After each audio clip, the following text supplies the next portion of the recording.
Rehefa ifarana tahaka izao ny taona dia maro hatrany ireo tolotra omen'ny banky ben'ny Madagasikara ho an'ireo mpanjifany. Ho an'ny tamin'ity taona ity dia ny antsoina hoe Cap Fandane io indray no tolotra hoentin'izy ireo hanomezana anjara tandrifo ho an'ireo efa mankalaza sady ny fetin'ny Noely sy ny fetin'ny farantaona nanomezana fahafampo ihany koa ho an'ireo mpanjifa ao amin'ity banky ity. Ny 500 isan-jato mifindramam-bola totosain'ny mpanjifa ao amin'ny banky BNI Madagasikara dia mandritra ny fety Noely sy ny farantaona avokoa no atao. Ho fanomezana fahafampo ireo mpanjifa dia nanomana tolotra manokana ho an'ny fety ity banky ity.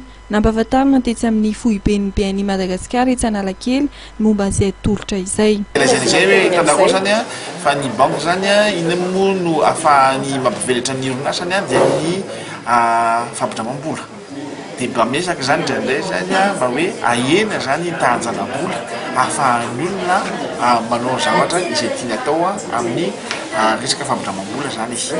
Dia izay zany le tolotra izay natokana ho an'ity farantaona ity hoe miena telo tepoka zany moa zany 3 points ahafahan'ny olona zany mba manao zavatra bebe kokoa zany amina resaka zavatra tiany atao na nofinofiny tiany hotanterahana. Mahatsiaro ny fety Noely sy fety farantaona zany dia fantatsika amin'io zany betsaka ny olona anatanteraka ny rivorivy zany. Dia izay no nahatonga an'ilay kampany anay amin'izao fotoana ny teny hoe Crédit BNI tanterao ny nofinofinao hatrizay. Natokana ho an'ireo mpiasam-panjakana sy ny tsy miankina manana petrabola na vao hanokatra kaonty ao amin'ny BNI Madagasikara ity tolotra ity.